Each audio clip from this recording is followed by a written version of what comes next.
Empecemos de lleno. En este análisis vamos a desglosar siglos de una historia europea realmente devastadora para descubrir qué era lo que, en el fondo, impulsaba tanto derramamiento de sangre. Es un viaje profundo hacia uno de los periodos más oscuros de la humanidad, para ver si la fe fue el motor real o, bueno, una simple justificación. Para desentrañar todo esto de forma clara y eficiente, vamos a guiarnos por 5 puntos clave. ¿Qué pasó y cuándo?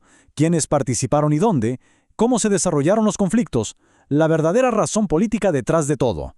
Y finalmente, el nacimiento del Estado moderno. Tenemos que empezar planteando una pregunta enorme, casi paradójica. ¿Por qué el mundo cristiano luchó despiadadamente y se masacró entre sí durante más de un siglo? Digo, en la superficie parecía un debate teológico sagrado, pero la ironía es que las razones que llevaron a Europa al borde del colapso total eran de hecho muchísimo más oscuras y terrenales. Pasemos a la primera parte.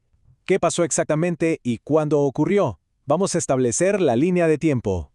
El nivel de escalada aquí es fascinante. Todo arranca en 1517 con el movimiento de reforma de Martín Lutero. Pero ojo, lo que empezó como un simple debate religioso rápidamente se convierte en las brutales guerras de religión en Francia en 1562. Y luego, esto desemboca en una crisis continental a gran escala para 1618 con la famosa Guerra de los 30 años, culminando finalmente en 1648 con la Paz de Westfalia.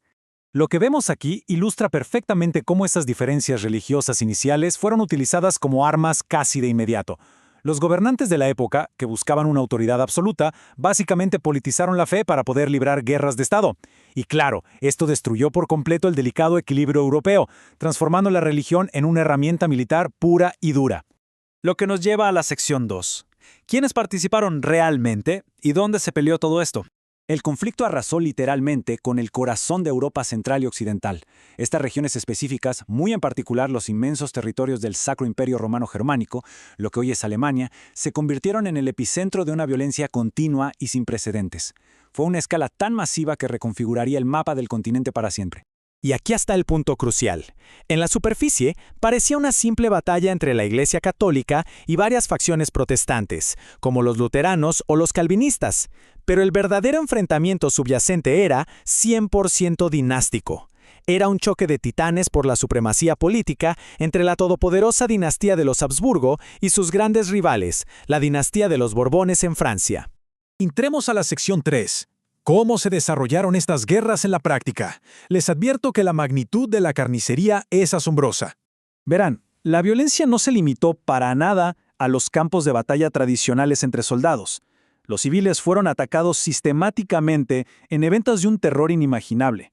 Un ejemplo clarísimo es la matanza de San Bartolomé en 1572, donde miles de protestantes hugonotes fueron asesinados a sangre fría en las calles de París, desatando masacres por toda Francia.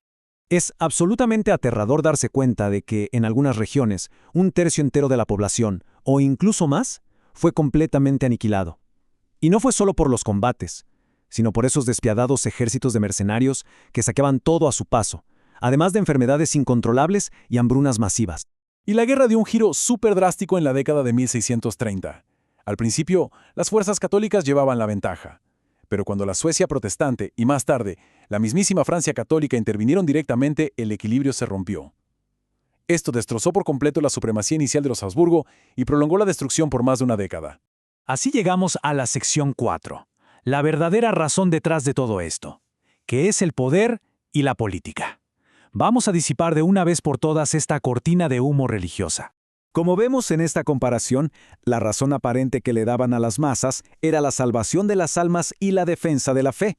Pero seamos sinceros, el verdadero motor en los pasillos del poder era una lucha despiadada y completamente secular. Todo giraba en torno a ganar territorios, controlar rutas comerciales vitales y lograr el dominio político absoluto de Europa. Y si queremos la prueba definitiva de estos motivos seculares, es esta ironía histórica. Francia, un país profundamente católico, financió activamente a los ejércitos protestantes. ¿Por qué?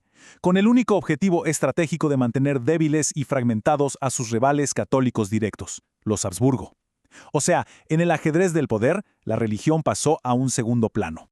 Esta cita resume perfectamente lo que estamos analizando. Todas las guerras y conflictos, independientemente de la razón aparente, siempre se basan en intereses políticos y económicos. En definitiva, las diferencias religiosas fueron simplemente un conveniente caballo de Troya para las enormes ambiciones seculares de los monarcas. Llegamos a la última parte, la sección 5, el nacimiento del Estado moderno. Veamos cómo este capítulo tan oscuro creó el mundo político que conocemos hoy en día. La Paz de Westfalia de 1648 es verdaderamente monumental.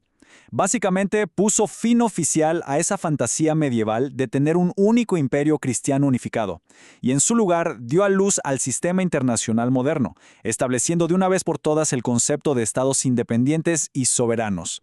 El legado de estos tratados es innegable. Garantizaron que la soberanía secular del Estado y la diplomacia formal reemplazaran de manera permanente a la autoridad religiosa como la fuerza impulsora de la política global. Básicamente sentó las bases del famoso equilibrio de poder, para evitar que un solo imperio dominara el continente entero. Lo cual nos deja con un pensamiento final interesantísimo. Si siglos de las llamadas guerras religiosas más sangrientas de la historia fueron en realidad una elaborada cortina de humo para ocultar la búsqueda de dominio geopolítico, ¿qué motivos ocultos y económicos están impulsando realmente los conflictos ideológicos que vemos en el mundo en este preciso momento?